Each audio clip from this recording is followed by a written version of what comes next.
Hello everyone. So guys यहाँ पर आप देख सकते हैं कि ये कुछ एडवांस्ड वर्ड्स और स्ट्रक्चर्स मैं आपको बताने वाला हूँ। Class 7 chapter 2 role of the government in health, यहाँ पर होना चाहिए इन हेल्थ। ओके, ये सिविक्स चैप्टर है क्लास 7 का, देख लेते हैं गाइज। तो उसमें एक हमें मिला था एक मिनट यहाँ आते हैं, हाँ जी। एक था कुड बी, तो कुड बी का इस्तेमाल देख लेते हैं, छोटा छोटा आइटम है। कुड भी होता क्या है गाइस? देखिए, वैसे तो लोगों को लगता है कि जो कैन है, कैन का अगर मैं पास्ट वर्जन कर दूं तो कुड हो जाता है।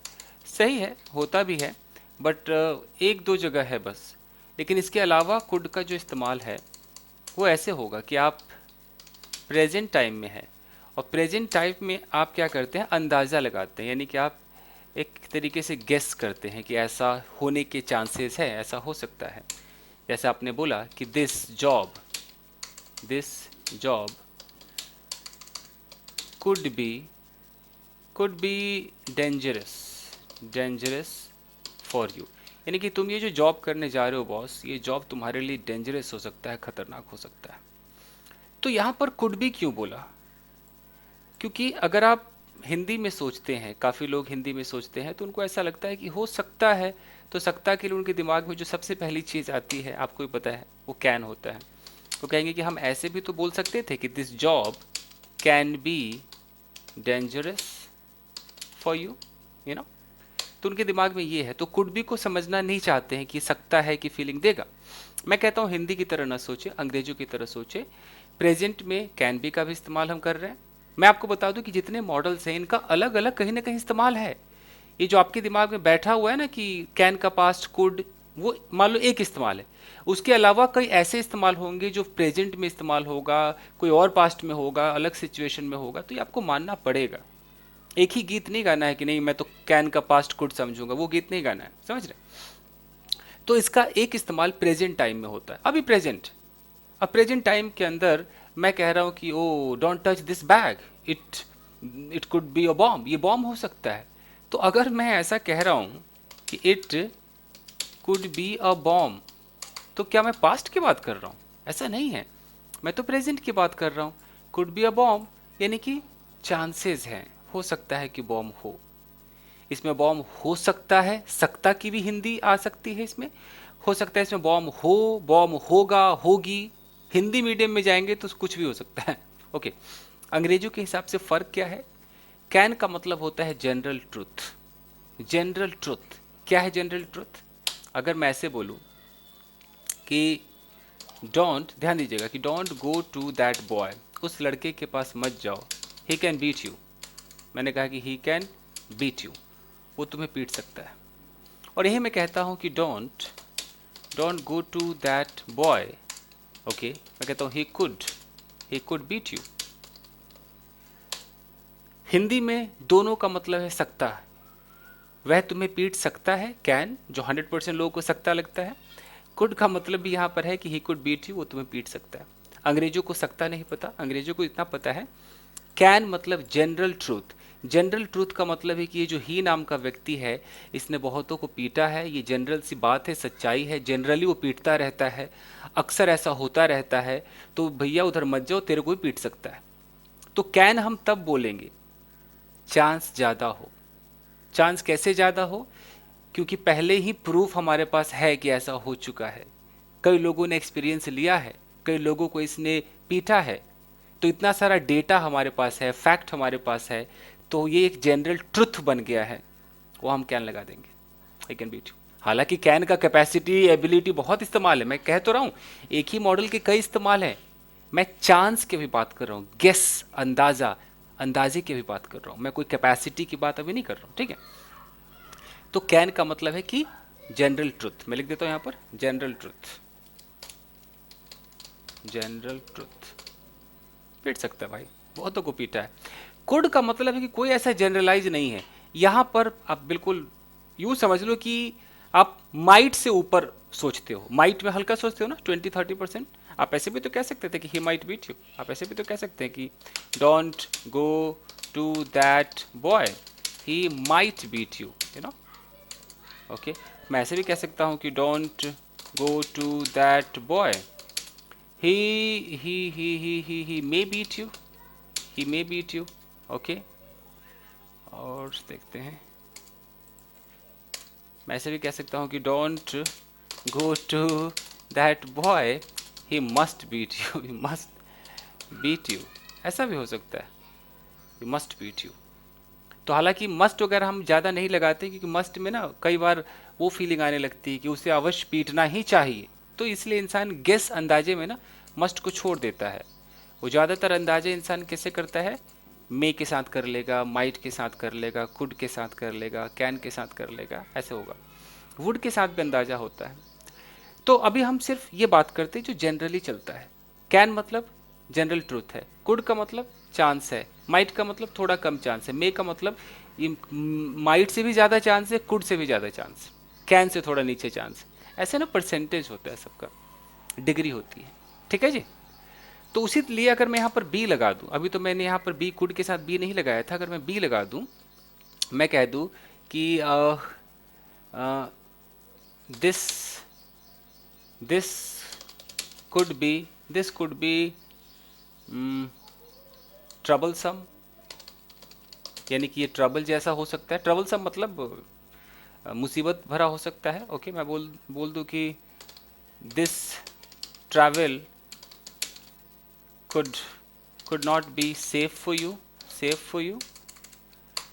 तो मैं क्या कहना चाह रहा हूँ कि ट्रैवल तुम्हारे लिए सेफ नहीं हो सकता। मैं प्रेजेंट में बात कर रहा हूँ, कोई बंदा ट्रैवल करने जा रहा है, तो कहीं ना कहीं मैंने फ्यूचर को भी टारगेट कर दिया कि तुम ट्रैवल करने जा रहे हो, बट मुझे लगता है ये ट्रैवल तुम्हारे लिए सेफ नहीं होगा, नहीं हो सकता है। हिंदी पर ना जाए, सकता पे भी खत्म होगा या होगा पे भी खत्म हो सकता है। ठीक है जी। ओके, तो आप सोचिए, इट कुड हार्म यू, मैं बोलूँ कि इट कुड हार्म यू, इसका मतलब तुम्हें हार्म कर सकता है। ओके, अगर मैं बी लगा दूं तो it could be harmful for you, ऐसे बोल सकते, हार्मफुल फॉर यू। समझ रहे ना, बी का मतलब होना, हो सकता है, हार्मफुल हो सकता है। क्लियर है? ये था आपका कुड बी, प्रेजेंट टाइम के गेस को दिखाता है, अंदाजे को दिखाता है। चलो जी, आगे देखें। बस, अच्छा, आगे हमारा ये एक वर्ड वहाँ लिखा हुआ था, ये है कि प्रोविज़न का क्या मतलब होता है।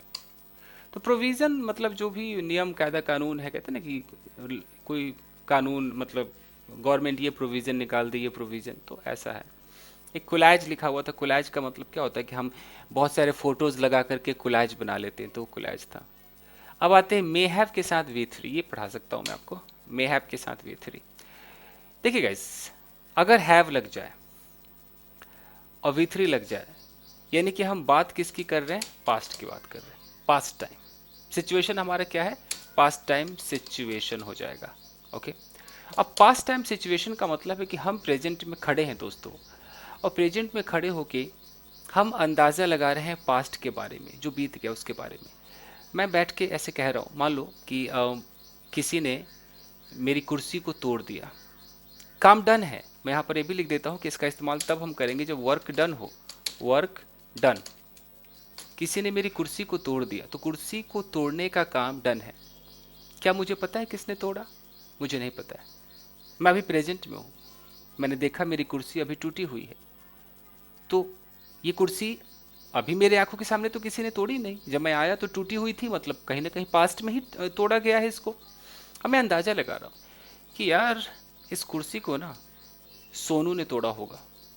सोनू नाम का कोई व्यक्ति है, मैं कह रहा हूँ सोनू ने तोड़ा होगा। अगर मुझे पता होता कि सोनू ने ही तोड़ा है, तो मैं टेंस में बात करता, Sonu has broken this chair. Tense का मतलब होता है सच्चाई, जो हुआ बता दो, Sonu has broken this chair. लेकिन मुझे पता नहीं है, इसका मतलब है कि मैं जानता हूँ, इसका मतलब है कि I know who broke, I know who broke, मुझे पता है किसने तोड़ा। लेकिन अगर मुझे पता ही नहीं है, मैं अंदाज़ा लगाऊंगा, तो मैं कहता हूँ कि may have Sonu may have broken this chair chair. अब मैं क्या कर रहा हूँ, मैं गेस कर रहा हूँ, आई एम गेसिंग, मैं अंदाज़ा लगा रहा हूँ। अब मैं मे लगा रहा हूँ तो मे से जो व्यूअर्स हैं, जो सुनने वाले हैं, वो समझ जाएंगे कि मे से यानी कि 50% के करीब अंदाज़ा है मेरा। ऑलमोस्ट मेरा जो अंदाज़ा है वो 50%। हालांकि कोई परसेंटेज किसी बुक में लिखा नहीं है, ये इंसान को बोलते बोलते पता चल जाता है। अगर मेरा अंदाज़ा कम है तो मैं क्या बोलूँगा कि सोनू माइट हैव। आप लिख लीजिए कहीं पर कि हैव अगर आ गया मॉडल के साथ, V3 चाहिए, V3 चाहिए। ओके, तो Sonu might have broken this chair. अब माइट हैव का मतलब है कि मेरा अंदाज़ा या तो 20% होगा या 30% होगा। 20 से 30% मुझे ऐसा लग रहा है कि सोनू ने इस कुर्सी को तोड़ा होगा। अगर मैं कहता हूँ सोनू ने पक्का ही तोड़ दिया होगा जी, तो मैं क्या बोलूँगा कि Sonu must have broken this chair. इसके अंदर इंसान वैसे तो 90 से 100% का अंदाज़ा है। अब 100% का अंदाज़ा है, सच्चाई नहीं पता आपको। जैसे अंदाज़ा कम है, अंदाज़ा ज़्यादा है, तो ये अंदाज़ा ज़्यादा है, पक्का उसी ने तोड़ा होगा। बेटे लिखवा ले मुझसे, पता तो मुझको भी नहीं, बट शक इतना ज़्यादा है कि नहीं उसी ने तोड़ा होगा, क्योंकि ऐसे भी वो पहले भी इस तरह काम कर चुका है। बेटा उसी ने तोड़ा होगा, मस्ट है। ठीक है जी। तो इसीलिए जो यहाँ पर मे हैव के साथ V3 लिखा हुआ है, इसको आप ऐसे समझ लीजिए कि कुछ काम हो गया होगा, उसका हम प्रेजेंट में बैठकर अंदाज़ा लगा रहे हैं। अगर मैं बोलूँ कि सोनू ने उस लड़की को बुलाया होगा, तो मैं क्या बोलूँगा कि Sonu may have called that girl. मैं बोलूँ कि आप लोगों ने मेरे बारे में सुना होगा, मैं कैसे बोलूँगा, you may have heard about me. मैं बोलूँ कि आपने मेरे वीडियो को देखा होगा, मैं कैसे बोलूँगा, you may have watched my video. तो मैं ये क्यों बोल रहा हूँ, मैं क्या कहना चाह रहा हूँ? मैं ऐसा कह रहा हूँ कि आपने देखा होगा, मतलब ये मेरा अंदाज़ा है कि आपने देखा होगा, आपने शायद देखा होगा, ऐसे बोलते हैं ना हिंदी में, आपने शायद सुना होगा। तो यहाँ पर हमको मे हैव के साथ वर्ब की थर्ड फॉर्म लगाना है कि सुनने का काम तो हो गया, कंप्लीटेड एक्शन है। अब मैं अभी बैठ के अंदाज़ा लगा रहा हूँ कि शायद आपने सुना होगा, तब हम may have, might have, must have इस तरह से लगाते हैं। लगाने को कुड हैव भी लगा सकते हैं, लेकिन कुड हैव अलग अलग मीनिंग भी देता है, इसलिए इंसान इन चीज़ों का इस्तेमाल ज़्यादा करता है। ओके, कुड हैव एक और इस्तेमाल होता है ना उसका, कि हो सकता था मैं उसकी जान बचा सकता था, I could have saved his life.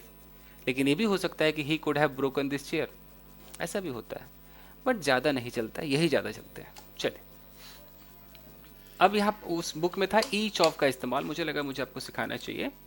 जब भी आप ईच ऑफ बोलेंगे तो ईच ऑफ के बाद आपको प्लूरल दिखाना पड़ता है। ईच ऑफ के बाद आपको प्लूरल दिखाना पड़ता है, like each of the boys, each of the girls, each of the students. Okay, each of the children. तो प्लूरल है सारे। इसके बाद जब आप सेंटेंस को बोलते हैं कि हर एक बच्चा रो रहा था, तो क्या बोलेंगे, each of the children.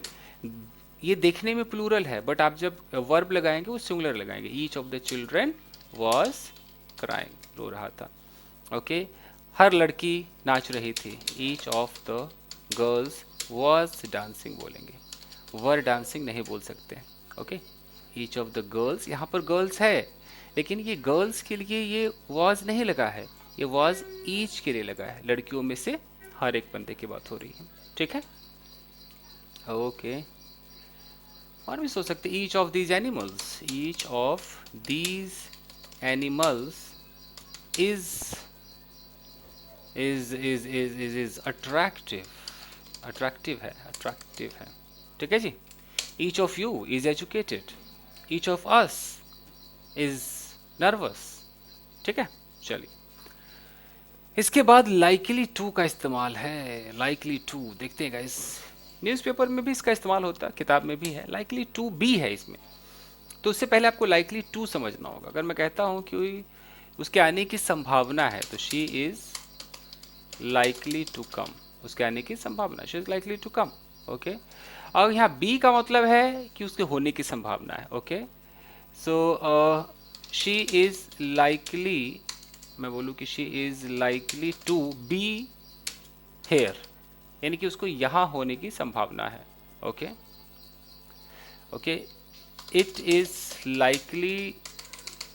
Likely to be dangerous, यानी कि इसको डेंजरस होने की संभावना है। Okay okay, this this program is likely to be beneficial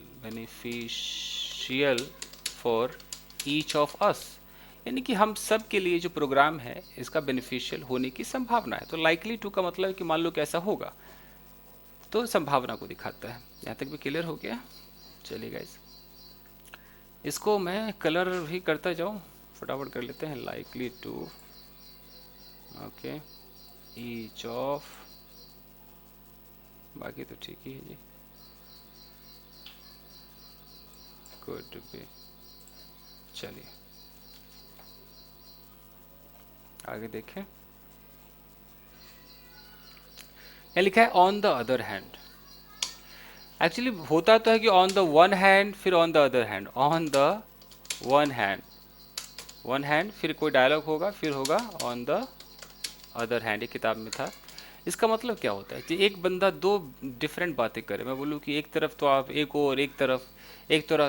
तरफ तो आप कह रहे हैं कि आ, पैसे बचाओ, और दूसरी ओर मुझे आप कह रहे हैं कि महंगे महंगे आइटम्स खरीदो। कैसे पैसे बचाओ? तो मैं कह सकता हूँ कि on the one hand you teach me to save money, and on the other hand on the other hand you are asking me to buy expensive things। इस तरीके से एक तरफ तो आप कहते हैं कि इंग्लिश में बात किया करो, वहीं दूसरी ओर आप हिंदी में लेक्चर देते हैं। on the one hand you advise us to speak in English, and on the other hand वहीं दूसरी ओर you yourself, तुम स्वयं ही, you yourself speak in Hindi. तो ऐसे हम बात करते हैं, एक और आप ये कहते हो, वहीं दूसरी ओर आप ये करते हो। ठीक है, तो ये भी हमारा हो गया। चलेगा इसके बाद हमारा एक था क्रैम्प्ड, एक वर्ड था क्रैम्प्ड का मतलब होता है not having enough space. Cramped room हो सकता है, कोई ऐसा रूम जिसमें ज़्यादा जगह ना हो, तो कह सकते हो this is a cramped room. तो क्रैम्प्ड एरिया, क्रैम्प्ड स्ट्रीट, गली बहुत तंग हो सकती है जिसको बोलते हैं नैरो स्ट्रीट, वैसे ही क्रैम्प्ड होता है। तो एक वर्ड है। चलेगा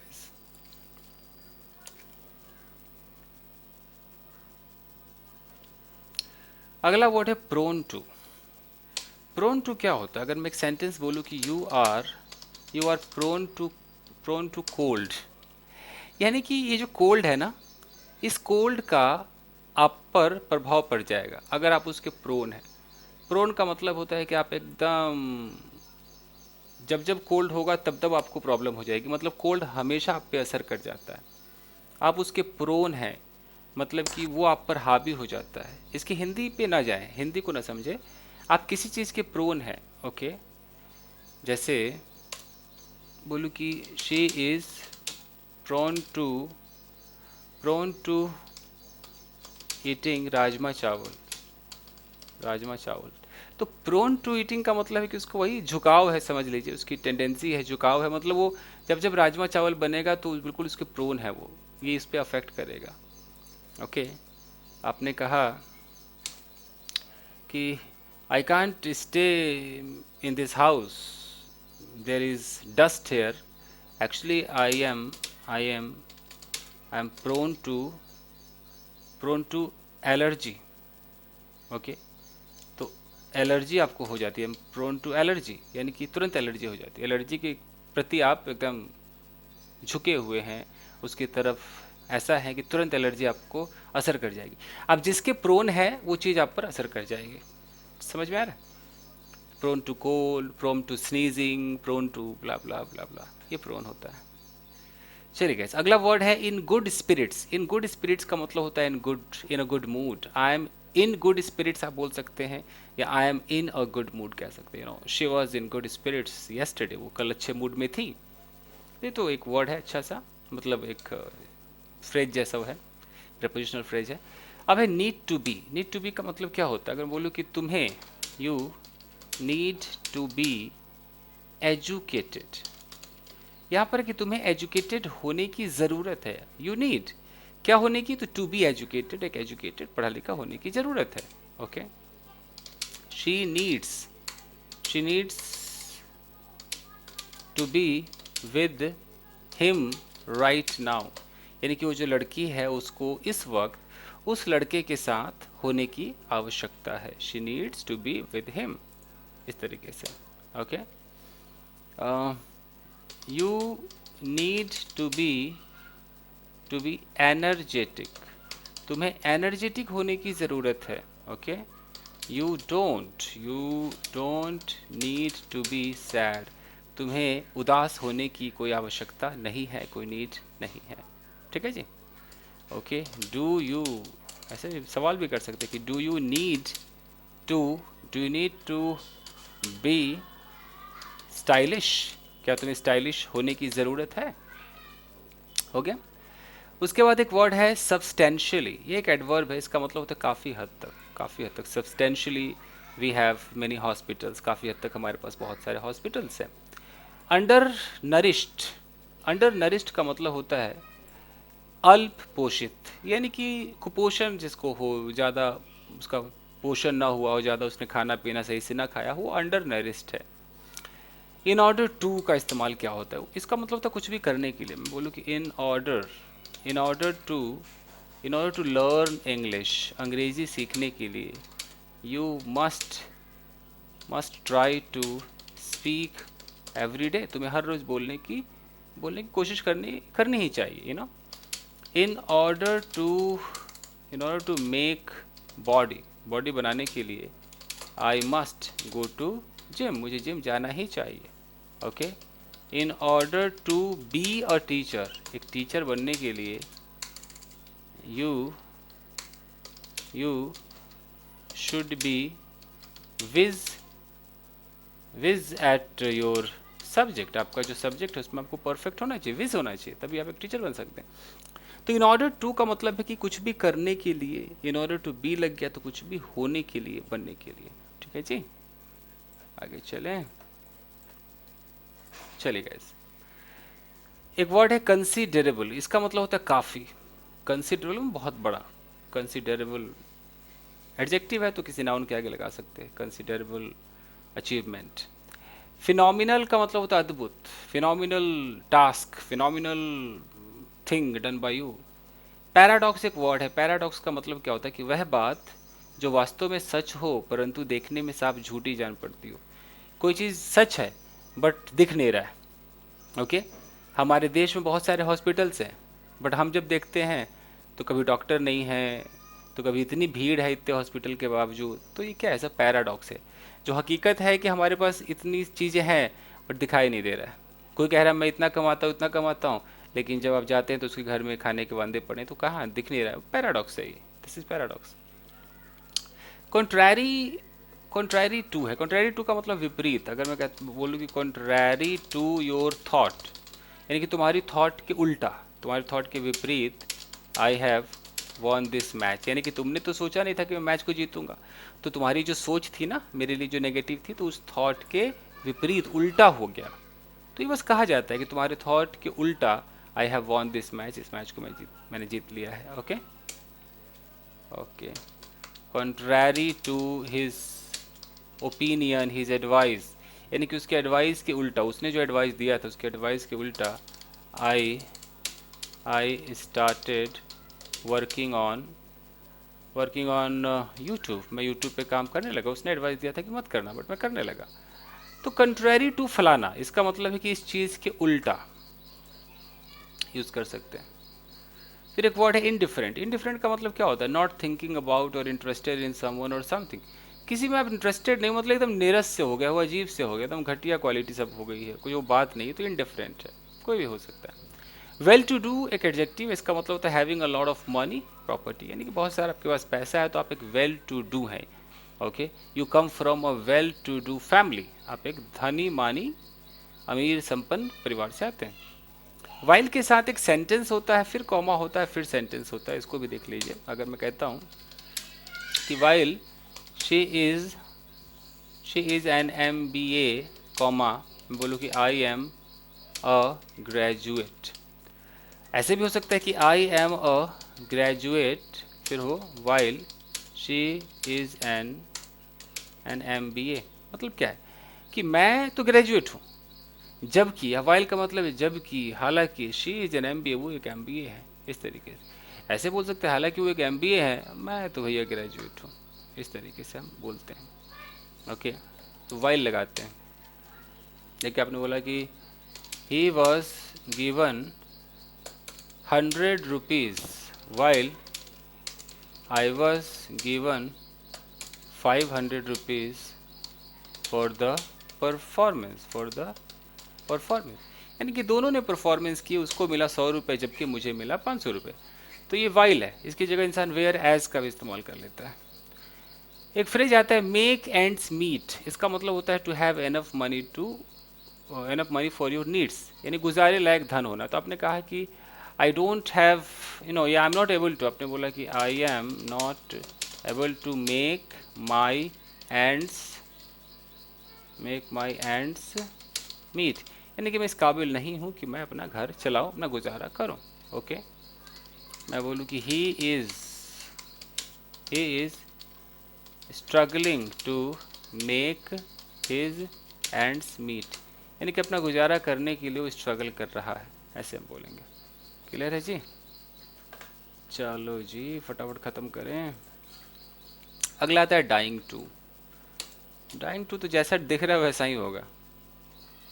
डाई मतलब मरना, तो मरना ही होगा। जैसे कि मैं तुमसे मिलने के लिए मरा जा रहा हूँ, I am dying to meet you, इसका मतलब कि बहुत एक्साइटेड हूँ, सुपर एक्साइटेड हूँ। She is dying to eat something new today. Okay, he is dying to hug his girlfriend, वो अपनी गर्लफ्रेंड को हग करने के लिए मरा जा रहा है। ऐसे आप सेंटेंसेस अपने हिसाब से बना सकते हैं। I am not dying to meet you, मैं तुमसे मिलने के लिए मरा नहीं जा रहा हूँ। या पास्ट में कह सकते हैं, यहाँ आने के लिए कोई मैं मरा नहीं जा रहा था, I was not dying to come here, I came here just because you called me, मैं यहाँ आया क्योंकि तुमने मुझे बुलाया। एक आता है अबाउट ऑफ का मतलब होता है something that is unpleasant is a short time during which it occurs a great deal. कोई भी चीज़ जो कि शॉर्ट पीरियड के लिए आए, मान लो कोई प्रॉब्लम है तो कह सकते हैं अबाउट ऑफ प्रॉब्लम। तो काफ़ी आपको मतलब एक चेंज तो आपकी बॉडी में ले आएगा या कुछ ना कुछ कर देगा, लेकिन आप कह सकते हैं कि about a problem, about of fever, about of जो भी आपको डिजीज़ वगैरह है। एक होता है डील विथ। ओके, आपने बोला कि आई कान डील विथ दिस प्रॉब्लम, कोई प्रॉब्लम है तो आप उसको डील नहीं कर सकते, उसका सामना नहीं कर सकते, आप can deal with this problem. Okay, इस तरीके से I will deal with him, यानी कि मैं उससे डील करूँगा। कई बार इंसान धमकाने के लिए भी कह देता है कि आई विल डील विद हिम। तो डील का मतलब है कि उससे मैं बातें करूँगा, कुछ समझाऊँगा, कुछ चीज़ें होंगी, मैं डील कर लूँगा उसके साथ। I will deal, you can deal with this situation, ये जो सिचुएशन है ये, इसको तुम डील का मतलब तुम मैनेज नहीं कर सकते, you can deal with this situation. ठीक है जी, आगे देखिए गाइस।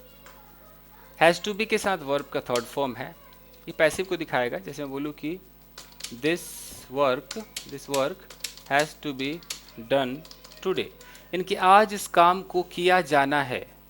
अगर मैं इसको एक्टिव में बोलता कि she has to do this work today, यानी कि ये जो शी नाम की लड़की है, इसको इस काम को आज करना है तो करना है जी, तय है। लेकिन अगर मैं इसका नाम ना लेकर कैसे बोलूँ कि ये काम ही किए जाने को है, तो this work is to be sorry this work has to be done. Suddenly I started what should I say, dozing off.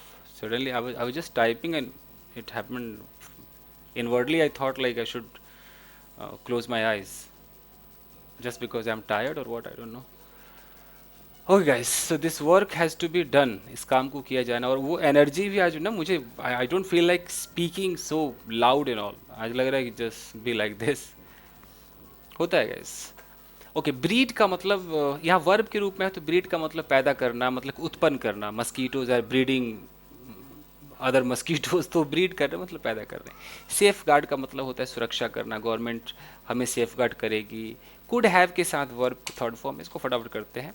ये होता क्या है, हैव के साथ V3 मतलब पास्ट की बात है। अगर मैं बोलूँ कि कल मुझे चांस मिला अंग्रेजी बोलने का, लेकिन मैंने नहीं बोला, लेकिन मैं बोल सकता था। मैं बोलूँ कि I could have spoken, I could have spoken but I could not, लेकिन मैं बोल ना सका। मैं उसकी जान बचा सकता था, एक मौका मिला बचाने का, चांस था, पॉसिबल था। मैं क्या बोलूँगा कि I could have saved his life, मैं बचा सकता था, बट पता नहीं क्या हो गया, मैं बचा नहीं पाया। ओके, मैं आपके घर ठहर सकता था, I could have stayed at your home, आपके घर में ठहर सकता था, बट पता नहीं जी क्या हो गया, ठहर नहीं पाया। ओके, मैं कपड़े धो सकता था, I could have washed clothes, इस तरीके से हम बोलेंगे। ओके, मैं उसे गले लगा सकता था, आई कुड हैव हग्ड हर। अब कई लोग सोचेंगे कि सर हम क्या ऐसे नहीं कह सकते कि आई कुड हग हर, हम कुड हैव क्यों लगा रहे हैं? गैस, अगर आप ऐसे बोल देंगे ना कि आई कुड हग हर, तो ऐसा हो जाएगा कि कभी पास्ट में आपके पास ना गले लगाने की शक्ति थी, क्षमता थी कि आप किसी को गले लगा सकते थे। अगर आपके पास कोई पावर, कोई कैपेसिटी पहले थी ना, तो हम जैसे प्रेजेंट में नहीं कहते कि आई कैन हग हर, मैं उसको गले लगा सकता हूँ, दम अंदर है जी। तो इस कैन का पास्ट कुड होता है। लेकिन जो कुड हैव होता है ना, ये आपको पास्ट में एक वन टाइम एक्शन है, एक बार आपको कुछ करने का मौका मिला और आप नहीं करे, तो अब आप पछताइए, बोलिए मैं कर सकता था यार, मैं इंटरव्यू क्रैक कर सकता था यार, मैं ना वो ज्वाइन कर सकता था, पता नहीं क्या हो गया यार। तब आपको कुड हैव लगाना पड़ता है। ये कोई कैपेसिटी नहीं है, उस वक्त पॉसिबल था कुछ करना, आप किए नहीं, कर सकते थे। ओके, अनलाइक, अनलाइक क्या होता है? जैसे अनलाइक का मतलब है कि उसके जैसा नहीं। अगर मैं बोलता हूँ कि अनलाइक हिम का मतलब है कि उसके जैसा नहीं। ओके, अनलाइक योर फ्रेंड, यानी कि तुम्हारे फ्रेंड के जैसा नहीं। अगर हम कहते हैं कि लाइक हिम, तो उसके जैसा, तो अनलाइक का मतलब उसके जैसा नहीं। ओके, जैसे आपने बोला कि unlike him I I don't drink alcohol, drink alcohol. So unlike him, यानी कि अगर मैं बोलता हूँ कि लाइक हिम का मतलब होता है उसके जैसा, अनलाइक हिम का मतलब है कि उसके जैसा, मतलब उसके जैसा मैं नहीं, वो तो शराब पीता है, but unlike him I don't drink alcohol. तो इस तरीके से आप बोलेंगे, उसके जैसा नहीं। जैसे अगर आपने बोला कि I drink alcohol like him, यानी कि उसके जैसा मैं भी शराब पीता हूँ, but unlike him I don't drink, तो unlike him. Unlike last year, unlike last year this year is better.